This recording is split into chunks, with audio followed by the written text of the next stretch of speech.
Magluluto tayo ng tinola. Ano ba yan? Tinolang ano? Tinolang isda. Siyempre, ito yung mga ingredients niya. Meron siyang lemongrass, meron siyang malunggay, tadadaan! Meron tomates. So, unahin natin itong ano, yan. Tapos may luya. So, yung luya, hindi ko pa nahiwa.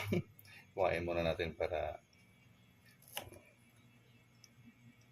pasensya na kayo. Luto ano na to. Simpleng luto lang to. Patandalian. Yan po yung luya. Ilagay ko na to ang mga niya, kamatis para na siya. Pag kumukulo na siya, hintayin ko lang makulo. Pag bumukal na sa Bisaya pa, kumukulo na, doon ko na ilagay yung isda natin. So yan po, hintayin nyo mga kabayan ang pagluluto natin. Hintayin nyo yan mga kabayan, kumukulo na kabayan. Tingnan nyo, yan na po siya, kumukulo na. So of course, ilagay natin yung isda. Ito yung isda. So, malaking isda ito. Ayan. Kamayin na natin. Yung ulo. Yan. So of course, meron tayong malunggay. Tinola with malunggay ng gagawin ko mga kabayan. Tinola with malunggay. Para medyo masarap ba? Para medyo masarap talaga. Tinola with malunggay. So yan po yung malunggay mga kabayan. No? Pero mamaya ko na ito ilagay pag pag medyo luto na po yung isda. Takba natin ulit. Hintayin nyo mga kabayan. Madali lang to. Ilang lang yung isda. No? Madali lang lutuin ng isda. So, mga kabayan, thank you so much sa inyong pag-suporta kay Rick TV Official. And then, salamat din sa mga buhuin ko na lahat. Sa mga dito lang ako para makita nyo. Buhay ko yung mga team classmates. Salamat sa inyo team classmates. Yung bahay natin hindi pa totally finished. Maraming gawain pa. Unti lang. Alaman na mamadali.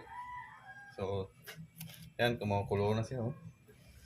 So, yan po yun. So, timplahan natin. Dali lang ito kabayan. Tinulang isda. Siyempre, hindi mawala yung asin. Kaya kung gumamit ng magic sarap pag mga ganitong luto, mga tinula. Magic sarap ang gusto ko pang lang yun, pang utan, pang gulay. Nakita nyo? Of course, hindi mawala yung Ajinomoto dyan. Pang talaga dyan. Mamaya pa natin tikman na para matunaw po yung malaking ulo ng isda. Masarap to. Yan. Simpleng luto lang ng mga kabayan. Luto ni Rick TV Official. Simple lang. Pero malimnam-nam. So, madali ang luto yun. So, thank you so much sa inyong pagsubaybay. Sa lahat po mga organic subscriber natin dyan, maraming salamat po sa pagsubaybay nyo kay Rick TV Official.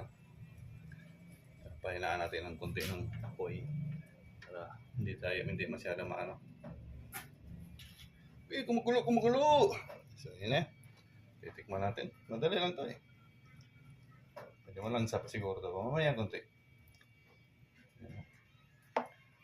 Ito. Ito lang.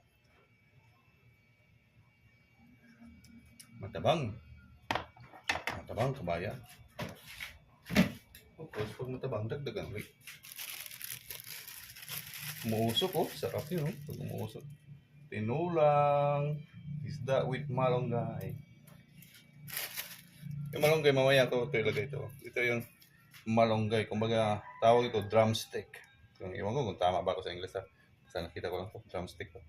Basta nakita ko lang ito, drumstick talaga to, drumstick. So of course, hihimayin to, tatanggalin itong mga buto, mga ganito. Nakita ito parang stick siya. Kaya hihimayin to pa. Ang gibi yun, mayroon pang mahaba pa Ito mahaba pa. So, hugusin yan. Yan, hugos. Tanggalin itong buto. Tapon. Yan. Kunti lang nilagay ko para kasi yung apo ko parang hindi yata kumakain ito. Ito eh, masustansya naman to. Mahilig yan sa mga ano, mga tinola. Lagyan ng lemongrass, luya, bombay, bombay para hindi siya ano, hindi siya malangsa. Tikman natin. Yung luya talaga magtanggal na. Maganda to pang isang limonsito, pigaan mo lang isang lemon.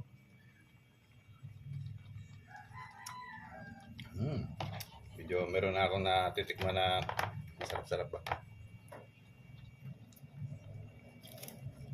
Yan po yung mga kabayan, no? Yung lutong, pasimpleng luto na to, simpleng luto na to kay Rick TV. Huwag tayo masyadong bitchin kasi kalbo na yata, pakalbo na tayo. Okay? So, takpan natin ulit. A few minutes will be done this one. Hintayin nyo paglagay ko sa malunggay. Dapat maglagay kayo ng malunggay pag maluto na yung isda, ready to cook na, luto na ba? Pwede na kainin. Sa huli mo ito ilalagay kasi para mas maganda siya. Mamaya, antayin nyo mga kabayan na paglagay ko ng malunggay. Thank you so much for watching. Salamat po sa inyong suporta. Ayan, maglagay na tayo sa malunggay kabayan. Simple lang. Lagay lang ng malunggay. Pag maglagay ako ng malunggay kabayan, patayin ko kabayan para pag ano, yung ang init lang niya may magkadalag luto mga kabayan. Malunggay. Yan yan. Anyway, mayroon pang leftover kanina sa umaga. Yan o, pakita ko sa inyo ha. Leftover. Maya. Yan. Kunting kulo lang yan.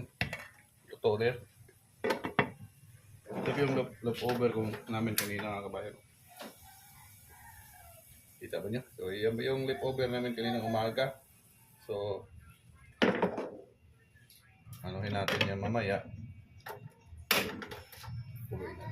So, thank you so much sa inyong pagpapanood mga kabayan. No?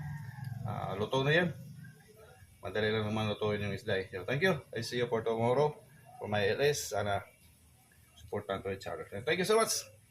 Ayan na po yan. Okay na yun. Luto. Kung mahilig po kayo sa mga pit malunggay, ayan na po yung recipe ni Rick TV Official na walang kaya, walang. Okay na po yun. So, simpleng luto lang po yun, tinula with malunggay. Ayan po mga kabayan. Kita nyo? Tinula with malunggay. Ayan yung kung ulam namin kaninang madaling araw. So, ayan. So, ulit yan. So, thank you. Salamat sa inyong pag-support mga kabayan. I see you for tomorrow. God bless you. Bye-bye.